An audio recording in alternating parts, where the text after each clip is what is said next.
Will. Kevin. You're so far away from me now that I actually need my glasses. I've never seen you wearing your glasses except for your shades. You've seen me wearing my glasses. Oh, maybe I have. Only when you're sleeping. We've got similar glasses. Yeah, I wear my glasses when I'm sleeping. Yeah. Are they clear? Oh, yes. I don't like me wearing glasses. I see you, Kevin. I don't like myself in glasses. I think I look like a rapist.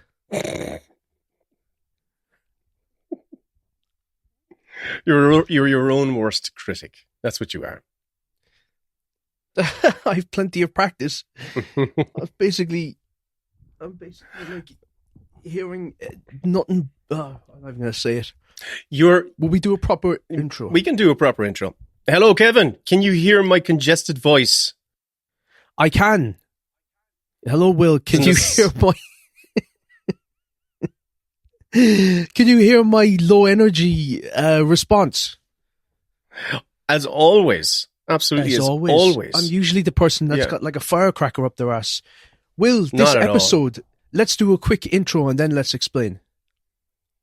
Do it.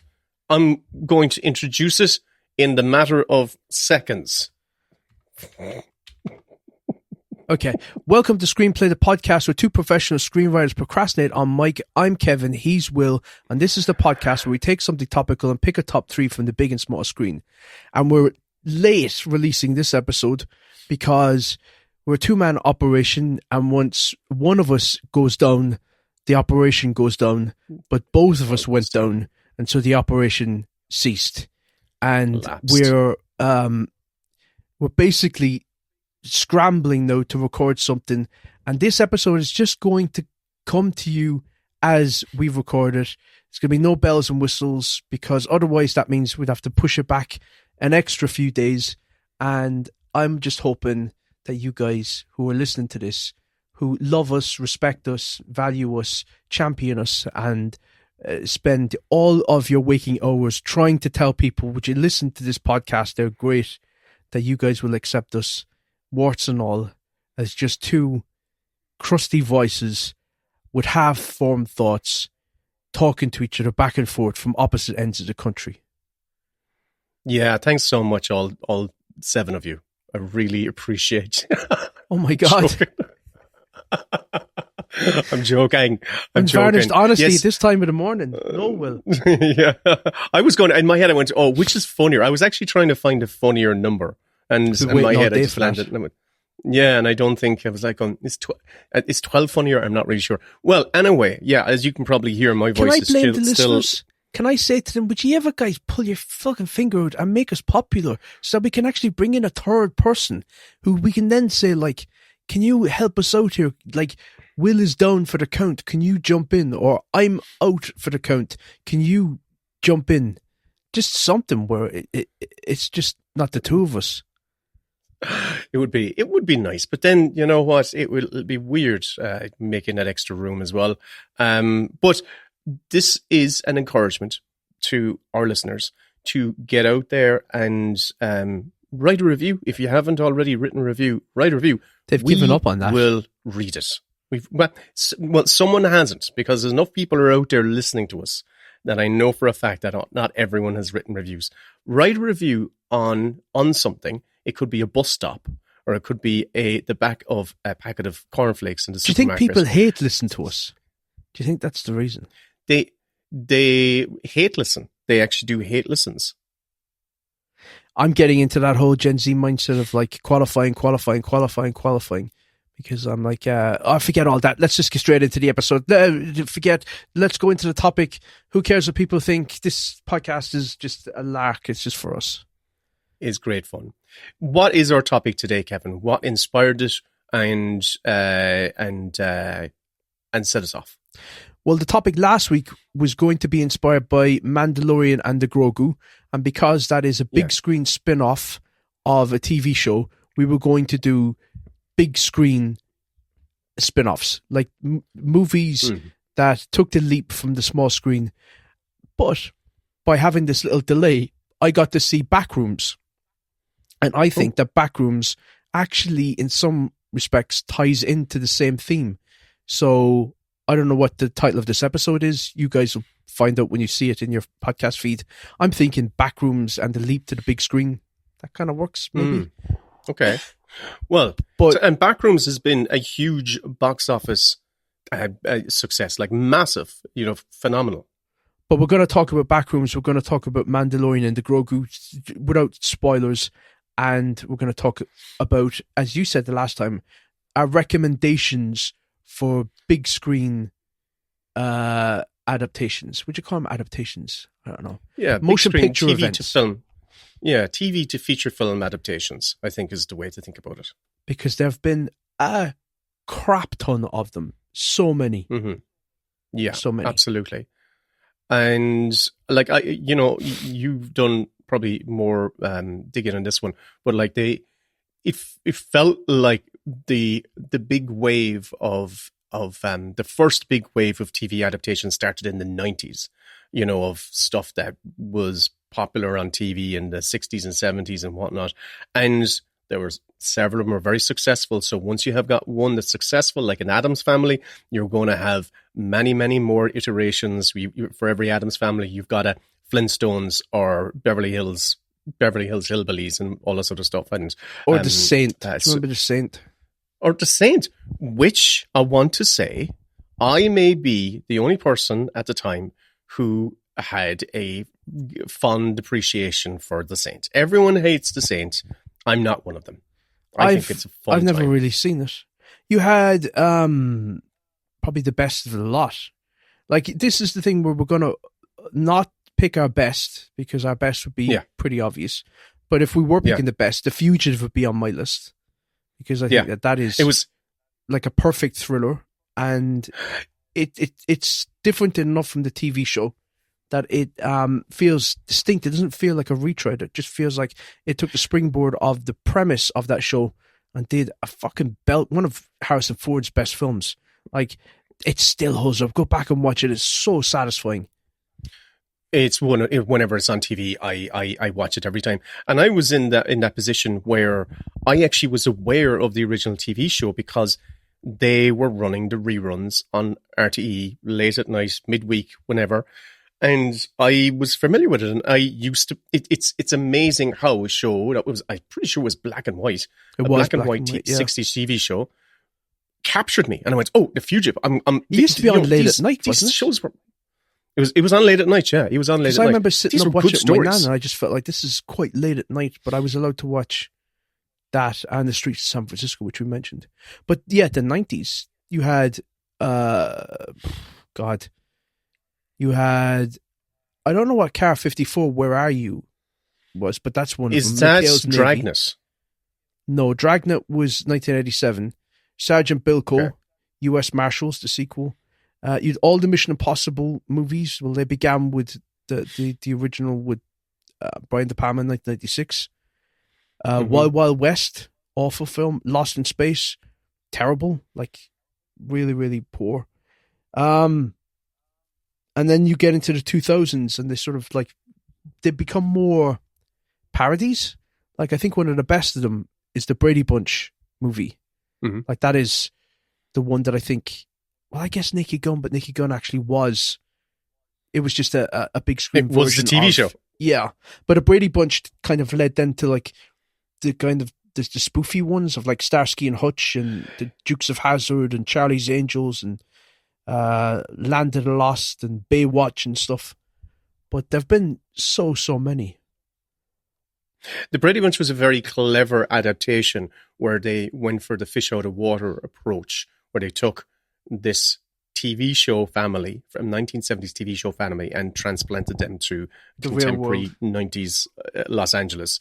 And it's that juxtaposition is where the core of the humor is. And it was very clever. It holds up. It's very, very good.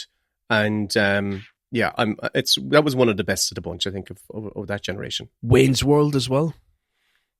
Fantastic. I loved it. Still love it. So, before we get into that, Do you want to talk about your feelings on Mandalorian and the Grogu, or like, do you feel spent on that, or like? Well, it's a few weeks old now, and I think all of my thoughts are out there, and I think my general feelings seem to be echoed across the board. Where you cannot deny that it feels like an extended or a condensed version of season 4 of The Mandalorian, where you can feel the bones of that season in it.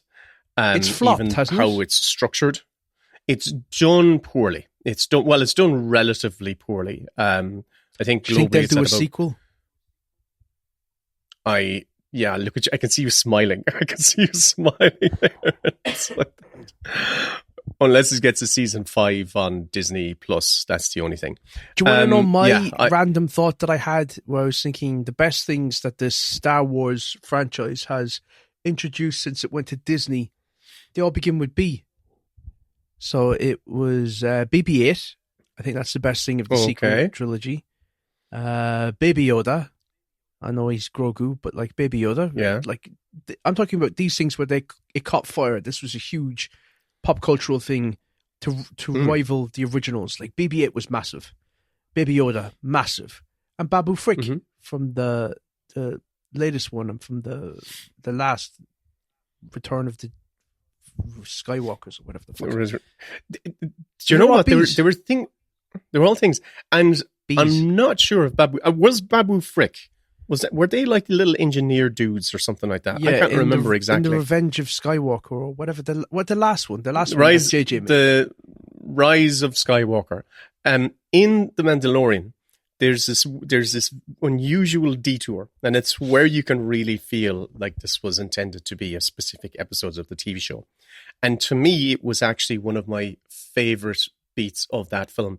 And it's where these little alien mechanics show up to assist Grogu in rescuing the Mandalorian. It's all done by puppets, and it's fairly divided. I heard that the Mandalorian is a puppet. Well, they even in the credits at the end, they credit Mandalorian 3 times at the very top of the credits. They go like, whatever his name is, Pedro Pascal. Yeah, Pedro Pascal, Mandalorian in the suit. Mandalorian in that. So it was I think there was like 3. Oh. So like the top of the credits, the end. Yeah, so fair play to them, because like and the physicality of the Mandalorian. That feels like a fuck you to Pedro Pascal. Well, I think it's like, it's recognition of the fact that there are other people in the suit, and that physical performance is as important to the character as the voice itself. I know that, but like almost, I know it's not 1-to-1. The way Darth Vader is both James Earl Jones, but the physical embodiment of David Prowse, who was the actor who plays Darth Vader in the original trilogy. The physicality is really important, and ever since, like, I can always tell that, when we've had actors in the Darth Vader suit, I can always tell that they're not David Prowse. There's a certain stature and gait to the actor that fills the suit in a certain way. There's a similar thing with Spaceballs, where that was played by Rick Moranis. He was the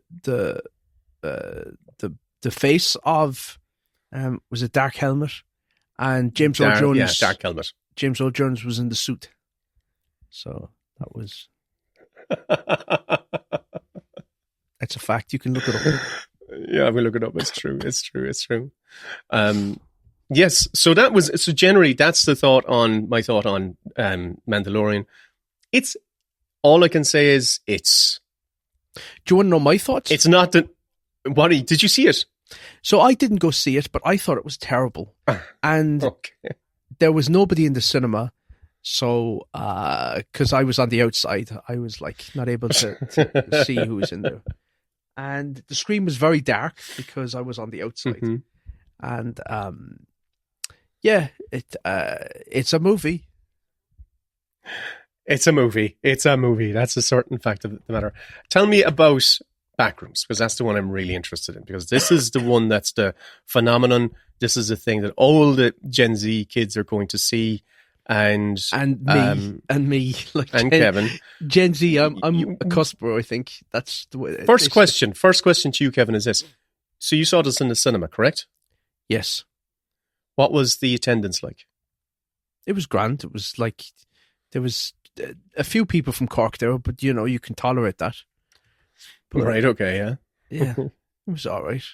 No, it was. Was it half full? Was it this is a midweek screening, so I don't expect it to be packed. But what were the I numbers went like? to see it when most normal people are at work and have a job.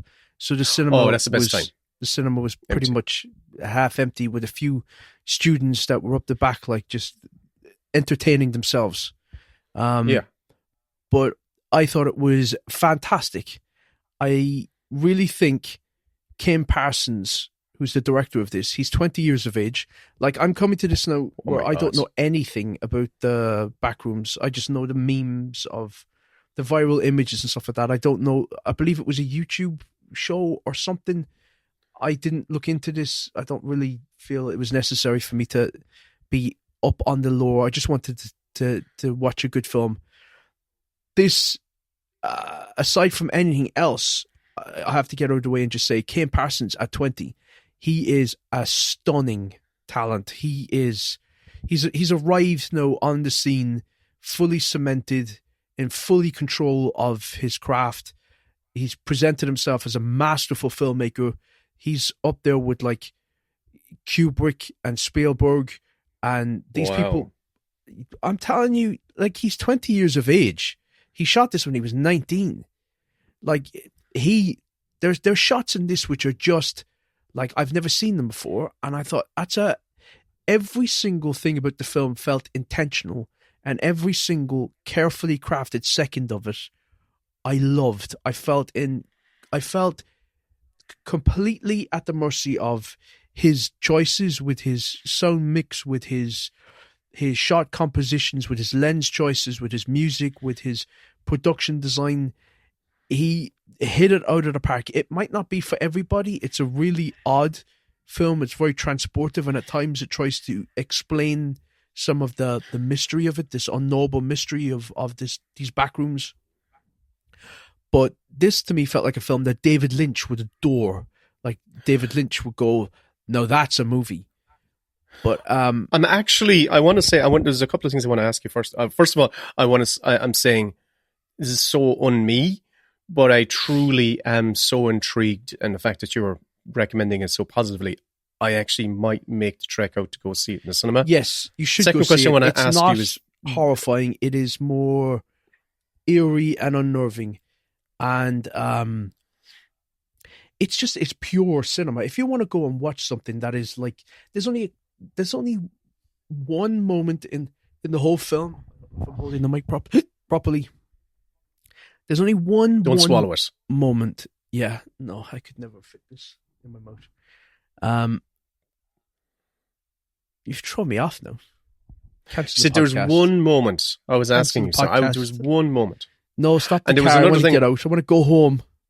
There was another question I wanted to ask you on top of it. Can you give me any comparables? No, there's one moment in the film where the characters are recording with a camcorder, and one of them disappears through a wall, and the other one is like going, "Did you see this? Can you see this? Oh my God, are you seeing this?" And that, I hate that in every found footage film. They do it for about 5, 15, 10 seconds. But everything else is... It doesn't have that artifice. I feel like that's just an echo of everything else. But what I wanted to say is that to these days, and we see it a lot with horror movies and with genre films, you can see the influences of every other filmmaker that new filmmaker is trying to replicate. They're coming at it and going, I want to do a Cronenberg movie. I want to do a Spielberg film. I want to do whatever, a Tobe Hooper film. This one feels like it's entirely its own thing, its own language. It just feels singular, and it's really cinematic. It's really, really cinematic, and brilliant performances from Chiwetel Ejiofor and Renata I can never say her surname. Renata Riz. The actor from one of our favorite films for the last couple of years. She's a brilliant actress. What was it called? What was that? What was the film called? I remember we saw the lead actor. Worst Person in the World, and then last year the one about the house sisters with the sisters, yeah. And the dad, Stella Skarsgård. Her and Sandra Huller have come out of nowhere and just become two of the best actresses working. She's fantastic. I'm going to see this film. I'm going to make the time to go and see this film. There's a lot of big blockbusters coming out in the next couple of weeks that I have an obligation to go and see, because of people around here asking me to take them. But this feels like it could be a film that I can go see on my own, or I could take Chloe with me. Maybe it sounds like you're recommending that I bring the whole family. It's a tired joke. I'm not doing that. I didn't make any feckin' notes for it, which is annoying me. I don't know how well it's done. Can you look up? I can see that pretty quickly, even though the Numbers website was kind of broken the last couple of days. But let's see if it's up and running right now. The other thing is Obsession, the Cory Barker film. That film was made for about 500,000, and it's doubled its box office weekend on weekend, and that is incredible. That also looks like where people talk about the next batch of horror directors. I think Cory Barker is definitely one of them. But this guy, Kane Parsons now, the closest equivalent I can give to you of recent years is Ari Aster, when Ari Aster arrived with Hereditary. Wow. So he's like, oh, this guy. Oh. Whatever he does next, I'm going to see it immediately, because he did the one thing that I want all movies to do. It took me away, and I felt entirely transported to a whole new world, and was like, this is magical. I'm going to see it. It's incredible. Obsession is currently at globally 111 million, and Backrooms globally is at 126 million on its opening weekend. Its opening weekend globally, 126 million. Domestically, which is US box office, is 89 million. By comparison, I think The Mandalorian on its first weekend, it made 100 and something million. So these are staggering figures. And another thing that this is saying to me, which is something that I'm taking great hope in, is that the young generation are going to the cinema if the right film is there for them. They're not going to see Star Wars. It's unfortunate. They're not going to see the Marvels and the Star Wars. They're going to see these interesting new young voices, which is cool. It's hopeful. Isn't it fucking obvious that if you keep making things for the other generation and saying you've got to watch this because your dad loved these toys, they're thinking, I don't give a fuck. But then you make something that they grew up with, and they're like all clamoring to see it because they're being represented. It's them on screen. Yeah. But regardless of all that, because fuck them kids, this feels special. And I just cannot get over the fact that he's 20 years of age. 20 years of age, I was writing dog shit screenplays.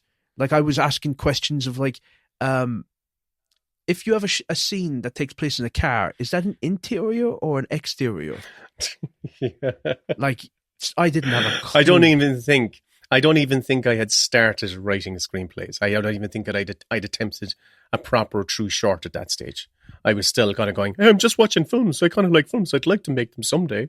I remember making my first short film when I was 21, I think, and just being a knot of anxiety, just trying to direct amateur actors. And this guy is on set with heavyweights, Oscar-nominated actors, and he's pulling brilliant performances out of them. And I looked up a picture of him as well. Aside from the fact that he looks like a boy, he's also handsome. So this guy can really, seriously, like... Oh, well, he can go get fucked. He can go get fucked, which is probably happening constantly now by everybody. Everyone is throwing themselves at them and saying, fuck me, Kane Parsons, fuck me, please. Yeah. But the world is at his feet. Anyway, I can't sing Backrooms any higher than that. I think it's a banger of a film. You're probably going to Amazing. dislike it now. But I don't know. Listen, I think you have learned at this stage that I have eclectic tastes. And I sometimes, like, I'm a big David Lynch fan. So if you're saying, you're mentioning his name here, then it might be right up my alley. So as long as it's not absolutely, completely terrifying. can I ask you a question without stopping? As you can probably tell, listen to this episode is unedited. What's that button at the bottom of the microphone? I just pressed it. Do I need to worry about something? It's the button which goes up and down. Is it is that a volume button? That might be a volume button. Okay, as long So as check- I've not... Oh, check- God. Behind the scenes, behind the curtain. No, I think that's just your wizard. volume button. If you had headphones connected to your microphone, it would probably... okay. It would... Yeah, I think that's what that is. But does this sound all right? It doesn't sound too loud or anything. It just sounds... Okay. Well, it doesn't make a difference because I'm listening to you on a different microphone to what you would normally... Okay, that's grand. So, What- well, we can keep going. You're getting a peek behind the curtain, folks. Simple as that. Very interesting. Very, very, very interesting. I'm going to see this film. I'm going to find the time and I'm going to see it. Good. I think you'll enjoy it. It reminded me of a video game as well. So I think, that first person thing of like exploring levels and stuff. Can you play it? If there was a video game adaptation of it, do you know what? Well, And I was do playing you know it what? There's another myself thing. while it was on, so I guess.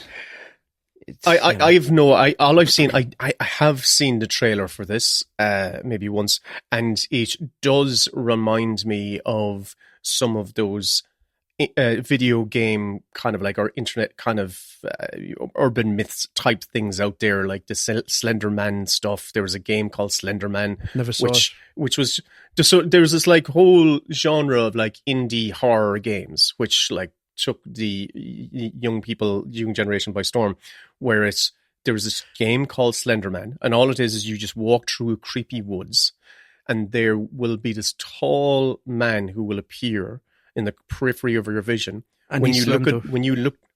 And he's slender, but when you look at him, he comes close to you and he kills you, essentially. I know, So yeah. it's just Skinny this people, walking like, they're simulator. terrifying. You see some of them. I it's know. like, oh God. There's a singer actually called Somber, SOMBR. He's got a brilliant song out. Like, I fucking love that song. And him in the car and it's playing. I'm like, yeah, I don't want to be. But if you see him, he looks like a marionette. He looks like he's made of matchsticks. He's so skinny, and every time I see him, I think, throw him on the fire, burn him. No, I had another thing I was going to say, and it's gone. But it's gone. Oh well. Oh, you were saying how is this? So you were saying that this is kind of connected to what we're talking about. So the Backrooms, did it begin as a YouTube short or something like that, and it was adapted to a feature, or is that what happened? As I said, I did no research, so I don't know. Okay, I was just curious. I believe so. Very good. because I've heard that the TV show was good or whatever, but his whole story, I need to read up about it. I've now become, I love when this happens, but I've now become obsessively like, I need to know everything about Kim Parsons. I need to watch interviews with him. I need to read up where he's come from. I need to basically arm up. I need to find out, is he a Nepo baby? I need to find things about him to hate. Because yeah. no. Yeah. He's got gorgeous curly hair. He's got great skin. He just looks like he's got the world at his feet. Regardless of that, he's fantastic. I will say, it was mentioned to me in a group chat that you're not part of. It's called Cool Guy group chat. Yeah, that's okay. That sounds about right.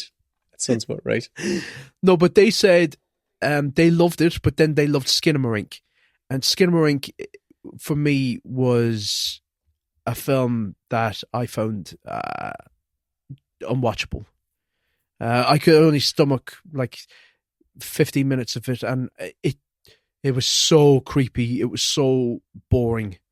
But it was like, do you know anything about Skinamarink? No, I've not seen it. Not seen a trailer. Nothing. Skinamarink is kind of like if a video camera was left on the floor of a house, an old cabin house, and stuff was going on around the house, and it was like children, like, what are we going to do? I don't know. Somebody downstairs. And the camera's just like recording, and you can hear footsteps going, and it's like, I'm tired. I want to go to bed. No, we can't go to bed yet. It's like that for the entire runtime, and sometimes it would shift. You felt like you were like a mouse in the house or something, and it was so deeply strange and almost like my least favorite genre, the art installation film. And oh God! It was compared to that, and I thought I'm not going to go see it. And then, of course, the sun was out, and I thought I need to escape, and so I. You've just reminded me of one of my least favorite film experiences ever, and it was a buddy of mine had Song of the Sea. He was down in Cork, and he was running a little festival or whatever it was. But basically, I can't remember now exactly the details, but he had this artist who made art installation films, and they were coming. Actually, had them come over to Cork, and he was going to do a day of screening this dude's work in I think like the Triskel or whatever it was, right? And I said, being someone who said, "Hey, sure, I'll come down. I'll support this. This sounds cool. This will be interesting. It'll be a chance to come down and kind of say hi to people and whatnot." So I this is before I had a car, so I got a bus and went down. I don't know if I was, but I went down. The screens would start. It was on a Saturday. Screens were starting around 11 o'clock, and they're going to run all the way up until 5 or 6. And I said, okay, fair enough. And I went and was introduced to the filmmaker, really nice guy, American, lovely. Went into the Triskel. There was only about 5 of us there in the whole thing. And it started, and it was art installation after art installation after art installation. And you couldn't get up and walk out. And I couldn't get up and walk out. And I was stuck terrible. I'm not talking about like half an hour. I'm talking the whole day, because we were going to be hanging out afterwards. The whole day? Awful. Listen. Yeah, I was. Do you know what? I went out to the toilet a couple of times, and I was like, "Oh man, I don't know." Screamed. And because we were going to be hanging out afterwards. And I was like, I have similar stories. But the funny thing, I once went. I once had a meeting with a producer. One of my very first meetings. It was actually a producer that optioned my very first script. So I was ancient. I was about 22, way older than Kane Parsons, and right. We went to the cinema to see Cold Mountain, and okay. I was bored out of my fucking tree watching this film. The producer beside me, and then we were going to have dinner afterwards, and because he travelled down from wherever it was, up the country and stuff. Liam Fox, he's dead now. God rest him, he died because of COVID. First producer to ever option me. Anyway, I was like, this is hell. This is hell. I want to leave. But did you ever do, I don't think I've ever told you this story, but you're talking about art installations. I did live nude modeling once. I did.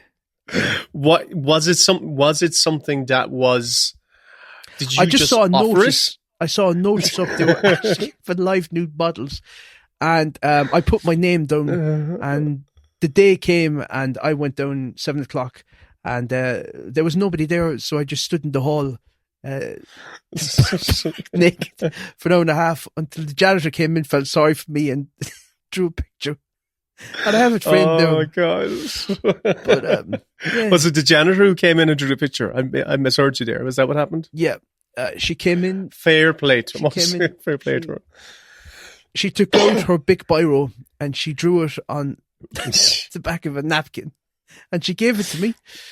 And no. And I said, there was more of me you could have drawn instead of just that. So that explains your profile picture. Oh wow, it's so nice to hear the background to that image. That's amazing. My back was broke, like doing the splits for 90 minutes.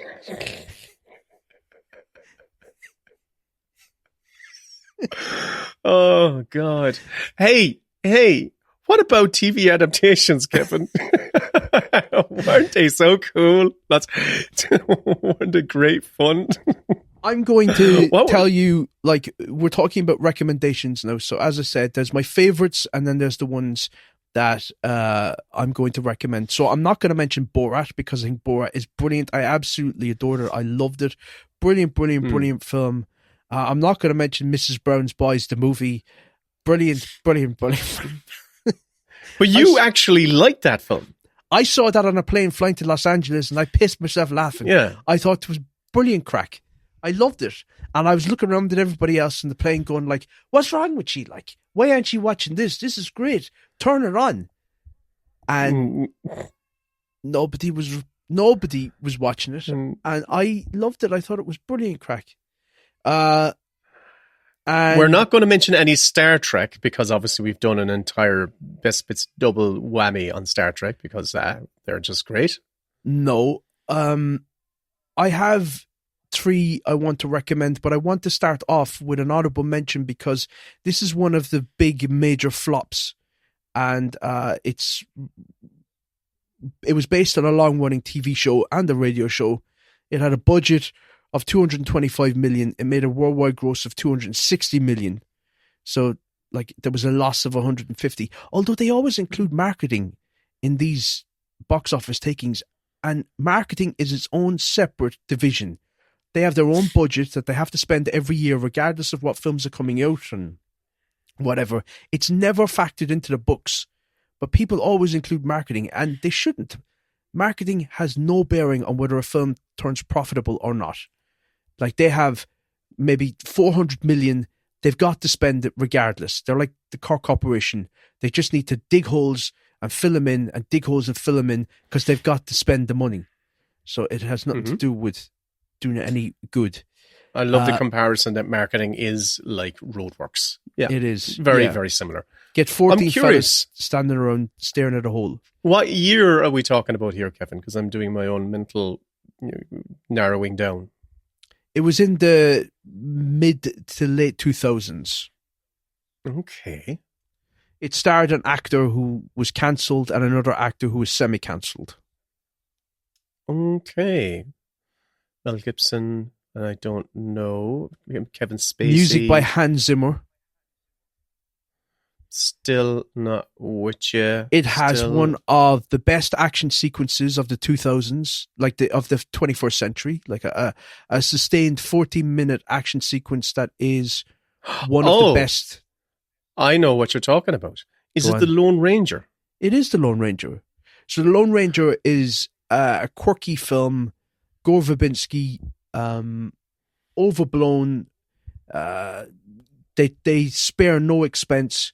But I think it is incredibly entertaining, and that action sequence on the train with the horses and the Lone Ranger music, whatever way it goes, I can't remember. Yep. Yeah, I can't do it. Unfortunately, I'm great to step in this moment, but I cannot do it. Yeah, it's brilliant. So that's one of my recommendations. Don't listen to all of the naysayers and all of the negative Nellies out there. The Lone Ranger, it might take you a couple of days to get through it, but you'll enjoy it. It's a big spectacle. It's a big spectacle. I have a kind of a split decision because they're both animated adaptations of TV shows, of animated TV shows. And I kind of wanted to put both, I want to recommend both of them. The first one that I want to recommend is... I'm going to say to you now, before you say it, another thing is, this could be one of 3, and I have... for you? Yeah, I have... There's a high chance you might mention one of my top 3, but go for it. Okay. I actually am going to do a mental edit here because I can actually guess which one is the one that might be in one of your top three. And I'm going to go and I'm going to mention the other one, which is the Shaun the Sheep movie. Oh, no, that's not on my list. Yeah, the other one I think actually might be. And the Shaun the Sheep movie, have you seen it? It is, if you haven't, you should. It's fucking top-notch Aardman animation. It's really, really, really fun. So it's Shaun the Sheep was based on a kids preschool TV show. It's about a young little lamb called Shaun, who's a part of a flock, who lives with a farmer who's got a dog. And in this particular adventure, Shaun is deciding that he's going to take a day off and have some fun, and he gets more action than he bargained for. So there's a mix-up with the farmer and a caravan and a very steep hill, and the farmer ends up in an accident, losing his memory. So Shaun and the flock of sheep go on a mission to return everyone safely back to the green grass of home. And it becomes an adventure of this flock of sheep going into the city to rescue their farmer and bring him back home. It exemplifies the brilliance of the Aardman aesthetic and their adherence to telling multiple jokes visually. It's totally dialogueless, which is an amazing accomplishment because it effectively tells a fairly gripping, enjoyable, twisty-turny story that doesn't let up for its whole runtime, which is, I think it's probably 80 minutes. It's definitely more than 70 minutes, probably 80 minutes long. I put this on in the house last year for Chloe, who had never seen any of the Shaun the Sheeps, and Ellie, who saw this when she was small, and myself to entertain ourselves for an afternoon. All three of us were totally smitten by it. It's just brilliant entertainment from start to finish. I highly recommend it. It's funny, it's artful, it's just great cinema. And that's one I'm definitely recommending. Is that your number 3? It's going to be my number 3 now, because I think my number 2, you're going to mention my number 2. Okay. Because this is unedited, there's no number 3. So I'll just say number 3. Yeah, 3. You do it. You can do it. Okay. We'll call that my number 3. All right. My number 3 is going to be animated. And you see, I have So Park, the movie, I think is one of those films that if I was doing my best, where I'm talking about The Fugitive would be on there, Park, the movie would definitely be on there, because I think it is one of the most entertaining adaptations there's ever been of a movie.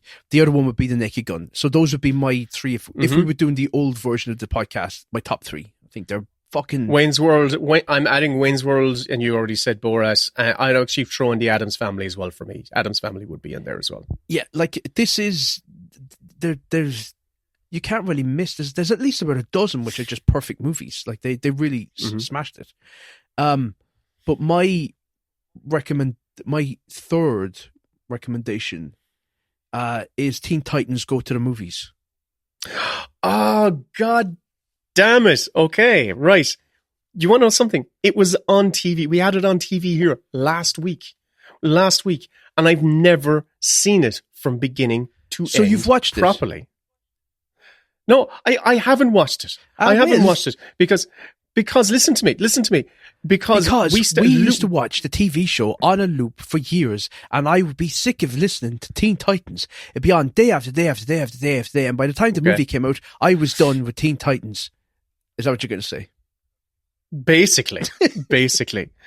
But I knew that the movie was good, and I can read your mind. And I a couple of times. We tried, I put it on the back room, but I just wasn't able to sit down and watch it. And last week there was an opportunity, and Luke was babysitting Chloe. He says, let's watch a movie. And Teen Titans was on. And he said, oh my God, Chloe, let's watch Teen Titans. And the two of them watched Teen Titans together. I was working. I missed it. That wasn't my pick. I got a different one. The Teen Titans become jealous that every superhero has their own movie except them. They set out to convince Hollywood to make a Teen Titans film, only to uncover a supervillain plot. The film was so inventive, so irreverent, so meta, so clever, so off the wall bonkers that it had me gut bustingly laughing at times, where I just couldn't believe how deranged it was. And I've mentioned to you before, I think on one of the bonus shows when we did the best bits, there's a whole subplot that happens and it begins with a song. Like there's a character that starts bursting into song. But there's a moment where they decide they're all like sidekicks. They're not main heroes. They decide to become heroes. They need to get rid of the heroes. So they go back in time to change the past. So, so they stop Krypton from exploding, and they stop Bruce Wayne's parents from getting murdered. And of course, they come back to the present. And it's fucking bedlam. It's anarchy. It's like it's like the world has gone to shit. So they realize they've got to go back in time. And they've got to murder Bruce Wayne's parents. And they've got to create genocide and kill all the Kryptons. And it's done with this sort of happy-go-lucky, like, come on, guys, let's go do it. I was in fucking stitches. Like, just the complete deranged lunacy. I just thought it was so fun, so colourful. Like, it zips by. It's just a brilliant riff on superhero movies, and I adored it. And I think I'm the only person that I know of, and obviously it's hugely popular. Like it's popular amongst. It's been going for season after season after season on. I don't know if it's still going, but it's massively popular. But I don't know anyone that I've ever been able to have a conversation with about that movie where I'm like, that film is fucking hilarious. It's so funny. It really is. Like the TV show, and I have seen I've seen so many bits of the TV show. TV show has a joyful bananas sense of humor that is infectious. And I totally believe that the feature film is excellent. It didn't do well though. Like it was directed by Alan Horvath and Peter Mikhail. The writers Aaron Horvath and Michael Jelenic. It's no. All right, so it did do okay then. At the box office, I thought the budget there was 100 million, but it was 10 million. So that's quite cheap, I think, for animation. It's almost. They got a sequel. They did do a sequel. I never saw that. I should probably look it up. It got 92% on Rotten Tomatoes, but it made 52 million at the box office. So, that's 5 times its budget. That's really well. Nicolas Cage finally got to play Superman after his famously cancelled 1990s Superman project. The film was released at the peak of superhero fatigue, discourse, and openly mocked superhero movie cliches. It has a higher Rotten Tomatoes score than any other DC live-action film. Highly recommended. That's my number 33333. Well, the one that I thought you were going to recommend, I have to bring up now, and it is Batman: Mask of the Phantasm. That Batman adaptation, which was which came out. Yeah, but I don't remember much. Was that the Red Hand? It's very, very good. Was the Red Hand the villain? No, I think it's the Reaper was the villain. That one. Okay. It was a really unusual situation where the first season of Batman the Animated Series came out, and this was made in between the first season and the second season, and it was developed just as a direct-to-TV special thing. But as the rising popularity of the TV show was gaining more momentum, Warner Brothers Animation at the time thought, hey, maybe we could actually cash in on this really quickly. And 6 months out from its release, they decided they were going to turn it into a theatrical release, which, if you know the process, if you know the process of like back in the day, all animated TV shows were made for TV ratio, which was like 16:9 or whatever it is, or 4:3. And they had to go and then change it to a 16:9 format, which means a whole lot of retroactive work to actually make this TV film a feature film. You see it sometimes with the Friends episodes where suddenly there's a crewman standing to the side and there's a flag in shot and stuff, because the frame they framed it for a TV, and by Yeah. yeah. And now, but in live action, that's one thing because you've got the raw footage already shot from the day. But in this, someone has to color what's outside the rest of the frame or make that bigger or whatever it is. So it required a huge amount of manpower to actually make it work. It's loosely based on, well, some people say it's not at all based on, but in actual fact, you can't deny the fact that it is. The villain plot of the story is somewhat similar to the Batman Year 2 book, who had, I think the villain that might have been actually literally called the Reaper. But what makes Batman the Mask of the Phantasm a really interesting story in its own right is that it actually goes for exploring Bruce Wayne's emotional depth and him as a tragic figure, and the fact that he's struggling with the reality that he is choosing a life of a masked vigilante and doing everything to support that, but the sacrifice that he's making from a personal and emotional level is quite major, that he's unable to actually He's the have Elon a Musk relationship with anyone. of superheroes. I suppose, but I like him. But I really like him because there's a big difference there. But it also is, I'm a huge fan of Batman the Animated Series. The tone and mood of that show was just so compelling, so dark, so rich. Made by I hated Bruce Timm. when they did the leap. I think it was like season 4 or 5 where they changed the animation style and they changed the way the Joker looked and stuff. And but those first few years, because I rewatched that whole series just a few years back again from the beginning, and it was glorious.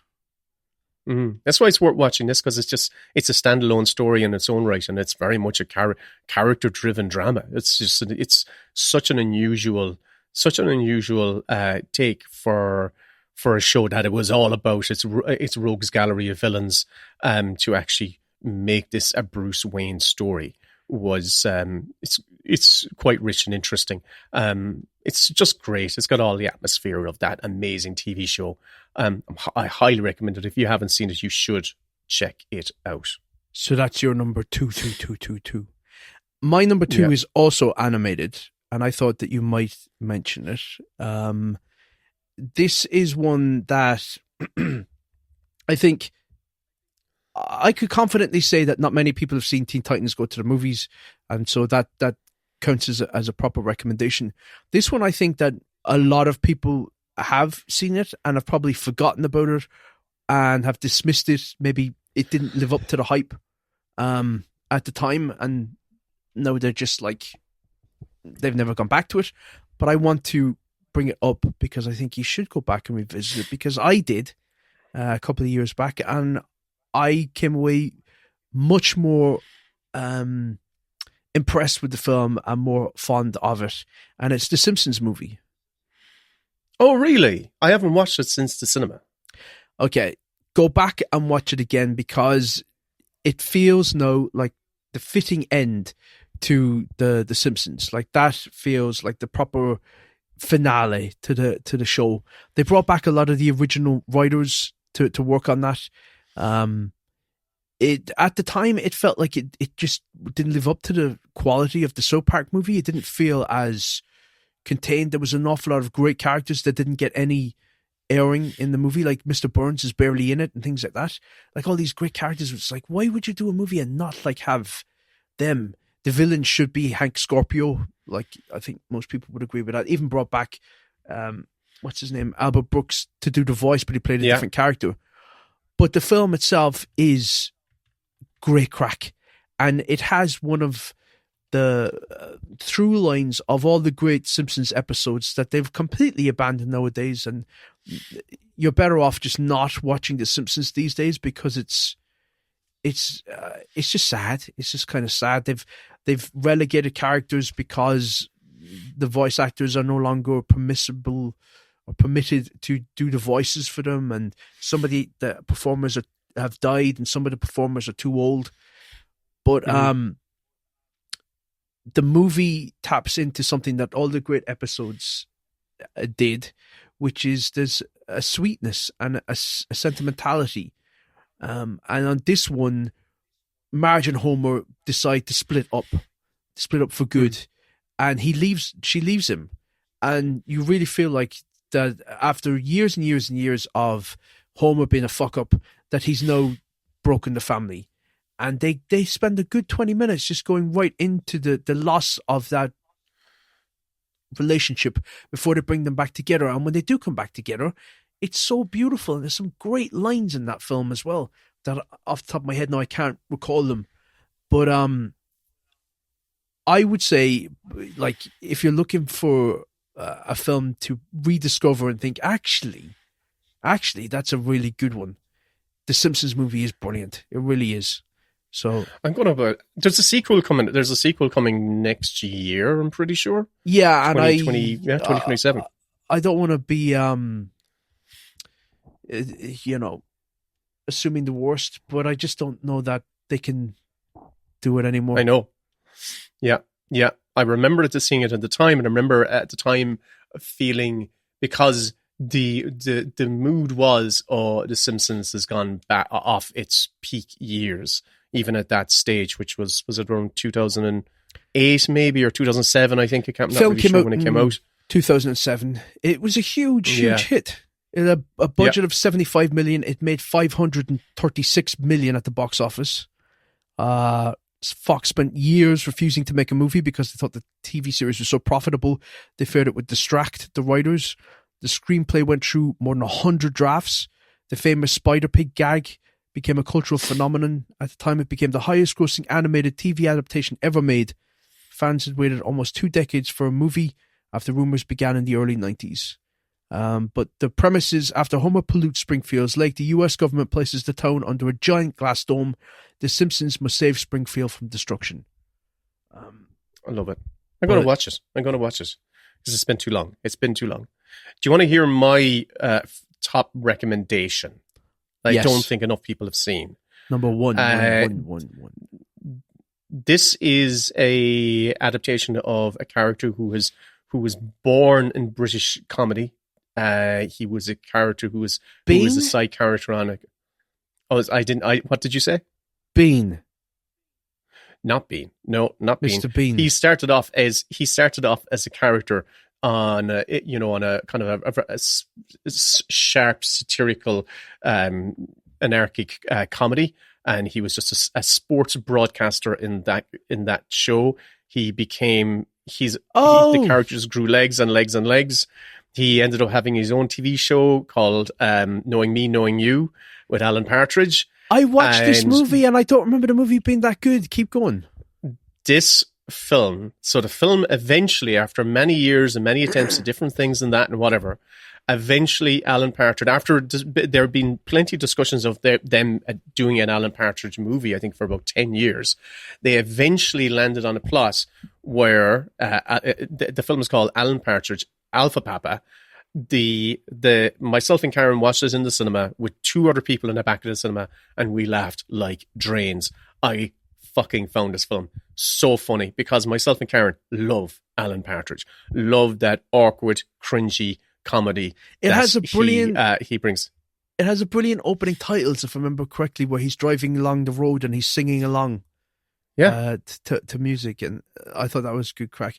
But I don't want to cut across you, but because I don't know if I finished the film, but I just remember feeling like it kind of had that a low rent MacGruber vibe, and it needed more oomph behind it, I think, for it to feel like a proper movie and not like it's so funny. It's so funny. I disagree. No, I haven't seen this in the cinema, but I disagree. I remember on the big screen, this fucking worked. To give you a little bit of a more blurb about it. This is a DJ Alan Partridge's radio station is taken over by a new media conglomerate.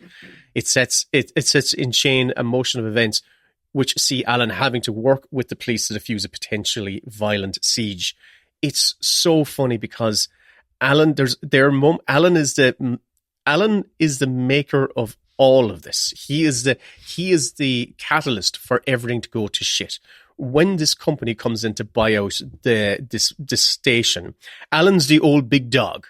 Alan's the guy. He's the former BBC star who's going to go in and tell him what's what. And he rallies the troops, rallies the other DJs to say, don't you worry, I'm going to take care of it. I'm going to lay down the law with these sons of bitches. I'm going to show them who's the man. Don't you worry. And the first thing we cut to him inside in the boardroom talking to his new owners, and he's got a flipboard and he flips the board. And one of the other DJs is an Irish DJ played by Colin Meaney called Pat, and he flips the board and there's 3 words written on it, and it says just sack Pat, and that's it. He's just going to throw poor Pat under the bus, and that's going to solve everyone's problems. And Alan will walk out the hero, and he's just such a self-serving bastard. What makes it so funny to me is that this is like Alan Partridge has always seen himself as like a Roger Moore or some sort of debonair, dashing fictional character he sees on TV. That's who he projects himself to be. And this film presents a situation where Alan gets to be in his own Die Hard movie, essentially. But the hilarity is that everyone else is kind of trapped in an episode of Alan Partridge. But Alan Partridge he's playing this as if it's Die Hard, as if but everyone else is like, no, this is a low-key siege situation. It's so fucking funny. I laughed my ass off so many times throughout it. I need to go back and watch it properly. I think I was just like being a bit snobby, and I thought, I hate when they film against these sort of blank walls, like these. There's a thing that low-budget Irish and British films do, where the compositions are hideous, and they'll have like characters with flat lighting standing against like a pale blue like corridor wall, and I'm like, this is the least dynamic composition you could have, and I wanted better for them, and I wanted better for myself, so I don't think I finished it, but I'm going to watch it now based on what you're saying. It's in reality, it's a relatively low budget film. So I definitely take that stuff with a pinch of salt, because they're doing the best with what they have. At its core is, if you like Alan Partridge, and I'm going to be one of these people who's I'm looking forward to one of the greatest creations that there's ever been. Like, listen to him, watch how they have adapted his character to different medias. How Alan Partridge, in my mind, is a real living personality that's out there. And I've watched him present The One Show, which is like, or an alternative version of The One Show, and I've seen that go to shit. And in my own brain, I have just mashed the fact that there's a real One Show, but there's also a One Show that Alan Partridge presents, and it kind of like the two of them merge. There's one reality, if you know what I mean. He's such a facile character that I've been able to do him in multiple different genres of comedy. So like, yeah, even like sitcoms where do you remember that show that he had where he was staying in a hotel and he had his assistant Sue and stuff, and it's shot like a standard no laugh track sitcom. Or did he have a laugh track on that? I can't remember. No, there was no laugh. It was no laugh track. To go from the Alan Partridge. Yeah, it was to go from the Alan Partridge TV show, which was like a chat show. Dan. To that. Dan. And even his do you know podcasts. What? You feel like you've been in that situation where it's like shouting across the street, Will. Oh God, Will. But you know they can hear you. It speaks to the crystal clear. Because I saw you picking up the pace and starting to run. It speaks to the crystal clear brilliance of this character that they've created. That they know. It's kind of like, what would Alan do in this situation now? And even in the podcast, which is on, I think the podcasts are on Audible or whatever, it's on season 3 or 4, it is from the Oust House. There's an episode in that where Alan because it's a podcast medium and he's got a roaming mic, a mic that we have, Alan is leaving his house, or he's leaving his assistant's house to go out, and his assistant isn't there. So there's specific instructions on how to get out of his house, and she's got this little porch. One of those little micro porches that are in houses, which are only like a meter by a meter by 2 meters or whatever it is. But Alan has to lock the front door to then open the porch door, to sliding door, to get out. But when he locks the front door, he forgets to take the key with him, and he locks himself in the porch, and he becomes a prisoner in the scalding cage for an entire day. But he's got a microphone, and you have people coming to the window asking if he's okay and whatnot. It is genius. It is genius how there's a brilliant Spanish horror film, short horror film about that. Is it Spanish or is it Italian? Of a guy trapped in a glass box in the middle of a town square, and how people will. It was speaking about fascism. How people will just turn a blind eye. They'll come up to you. They'll see they can't really help you. They might try help you, and then they'll just continue on. Eventually, people will just stop caring about you while you're dying in the glass box in front of them. And then the box gets taken away. Hilarious stuff. Oh, fuck it. I was in bits. I was like, Jesus, look at him. He's fucking sweating. Yeah. That's why I'm making it my recommendation, because I don't think enough people have seen Alan Partridge Alpha Papa. I think it disappeared from the consciousness very, very quickly. And I think it was just a wonderful addition to the life cycle of this character that I enjoy so much, Alan Partridge, and I'm glad he got his Die Hard moment, and I got to see it in the cinema. It was really good, really, really good. There you go. What's yours? Okay, my number one is it's a film. I get my notes up. It's a film that what was that? Did you sneeze? That was me. Oh, that was me doing a gross inhale. That was me doing a gross inhale of my nose. I apologize immensely for that. That sounds terrible. Don't ever do that again. That's disgusting. I've got a constantly congested runny nose right now. So I'm doing my best. So this one was it had a budget of 60 million. It made a worldwide gross of nearly 2 billion. So it was quite successful. It spawned a whole franchise of other solo movies, but this was a team up, and it was The Avengers. Which Avengers are you talking about? The one on my notes here, Avengers, based on the British spy series, Tony Stark, and I wasn't really paying attention when I did my notes, but I have it down here, and that's the biggest successful one. So I thought I'd go with that as my number one. So. Yeah, good pick. No one's heard of it. No one's heard of it. No, my number one is a film that I would assume people have seen, but we're talking about recommendations, and I want to recommend it. It's from one of my favorite filmmakers. It came out in 1994. It's based on a 1950s Western TV series. Charming gambler Brett Maverick travels across the Old West trying to raise the entry fee for a high-stakes poker tournament while outwitting thieves, con artists, and lawmen. It starred Mel Gibson, Jodie Foster, James Garner, who was in the original series, Graham Greene, Alfred Molina, and it's full of cameos of all of Richard Donner's past collaborators. Danny Glover pops up, Margot Kidder pops up, everybody that he had little moments with, other creatives behind the scenes. He gives them all cameos. It's just got this frivolity in the sense of like everybody getting together, summer camp to make a movie, hang out, have fun, enjoy themselves, live life. And Richard Donner was one of those filmmakers that he just exuded a sort of an ebullience and a magnanimous, like,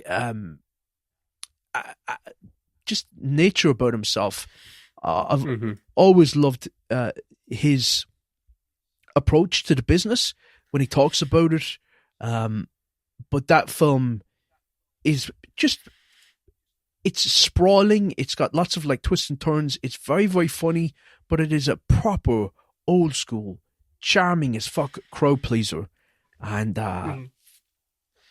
it's not as beloved as some of his other films. Like, it's only got 66% on Rotten Tomatoes, which, fuck that site. But that to me is too low of a score for a film which I consider to be like, you've hit it out of the park. If you want to make something which is just a really fun, entertaining adventure story with great characters, great dialogue, great repartee between them. Jodie Foster is hilarious in the film. Like, you wouldn't think that she could be as carefree and as dainty and as prissy and as funny as she is. Great stunt scenes in an era now where everything is CG and everything is sort of like augmented and the skies are painted and everything is there's a lacquer of unreality to everything. This is like an old school Western shot on locations, real horses, real dirt towns, real like squibs going off and shootouts and wagon trail chases. And I adore the film, so I'm recommending it highly to people. You've got to watch Maverick if you've never watched it, even if you don't like Westerns. It's not really a Western. It's an adventure story, and it's a poker movie, and it's brilliant crack. And Mel Gibson's never been more charming.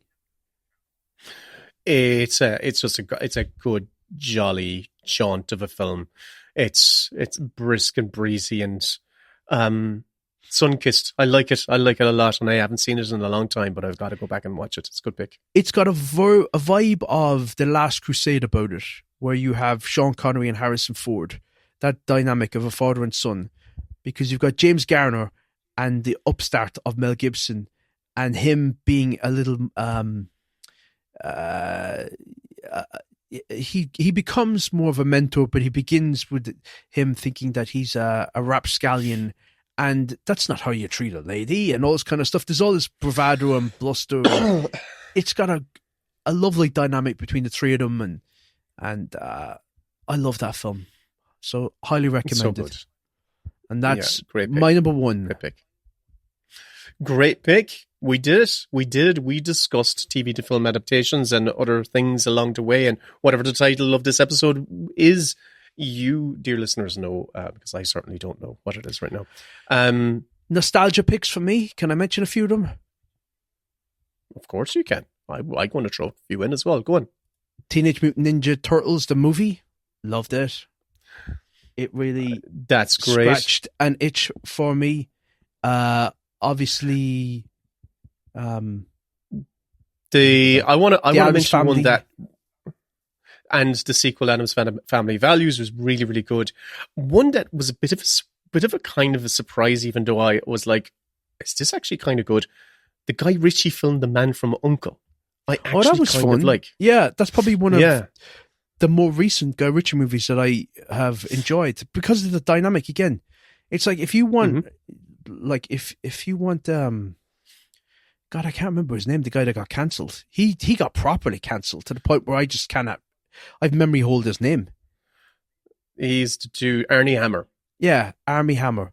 If you want, if you want a charismatic actor, get Armie Hammer. He was great in The Man from U.N.C.L.E. He was great in The Lone Ranger. The Untouchables. Did you mention The Untouchables along the way? The Sean Connery film? Well, I mentioned. Yeah, that's a TV adaptation.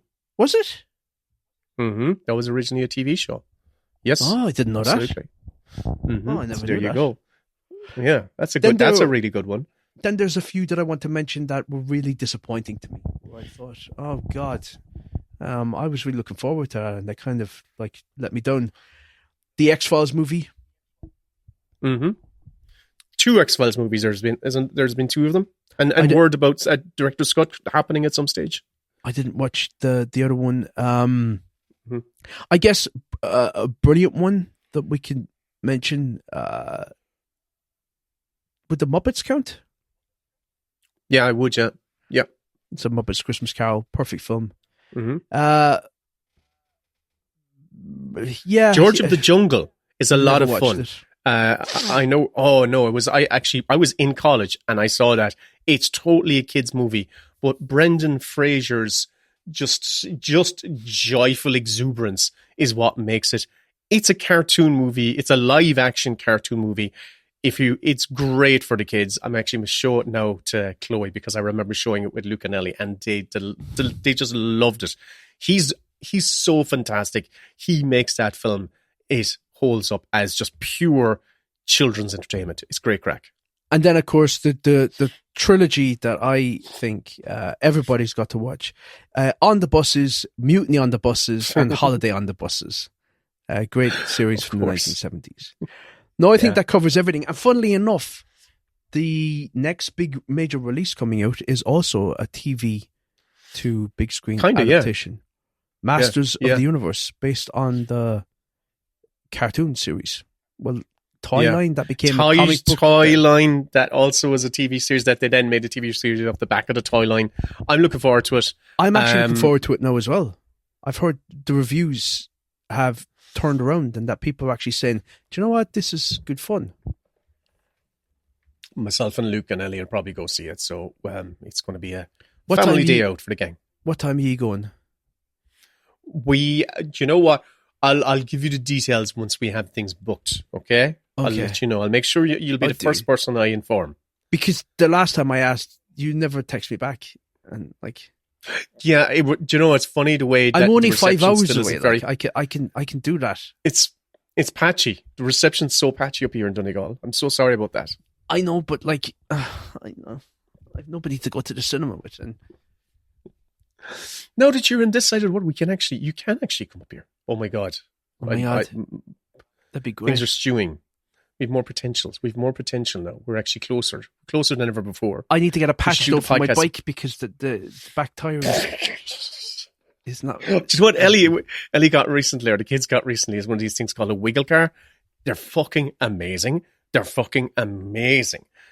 way it propels is it's got a little steering wheel, and you just wiggle the steering wheel, and it generates its own kinetic energy. Like, it's all done. There's no batteries or anything like that. It's just amazing engineering how it works. But you have to be like 6 to be able to operate it. That's the only thing. I'd never try it again with rollerblades though, because that as soon as I got off the dual carriageway, my ankles were wrecked. But we'll make it work. Anyway, we'll make it work. The episode. Is there anything about this episode that I need to cut out? Tell me no. This is something you'd usually say for after we finish, we say our goodbyes. I can't edit the episode now, so this is it. I think we're just going to have to put our underwear out there in public and let our fortunes fall wherever they fall. That's what I say. We're at the topic. That'll do. All right, thanks a million for listening. Oh yeah, say all the other stuff. Do your things. Go on. I've said it before, I'll say it again. Thanks to all our patrons. We could not make this show if it was not for the support of our patrons. This is a 100% true fact. And if you want to help support us, because this truly is a podcast that we love, and the listeners, even though we joke about it, we do have listeners out there who do listen. Would you call this a passion project? This would be a passion fruit project, maybe. Fruitcakes. You're always so glib. You can't ever just be sincere. You can't ever just say, "Yeah, this is a labour of love. It's a passion project." It is absolutely. But please, support us in any way you can. We understand if you can't do it financially, but support us by become a patron. But if you also give us the likes, give us a review. Those are all the things that affect the algorithm. They really do. And we see the effects in our download data and all this sort of stuff. And we know every one of you that are listening that aren't supporting us, we get a spreadsheet and the names come up. Yeah. And your home addresses. It tells us when they turned off the podcast as well. So we know exactly, John, what you're doing. Listening to the first 7 minutes and then turn it off and then never come back to it. We've got all the details here, John. John's not listening to us. This is the thing. He stopped listening long time ago. Come here. We'll wrap it up there. It was great to chat to you. Sorry this one has been a little bit late, but I've been under the weather. And at least we got something out at some stage. Yeah. There you go. Okay. All right, Kevin. Good to chat to you. All right, Will, that'll do. Go on. Goodbye. All right, goodbye. See ya. Bye.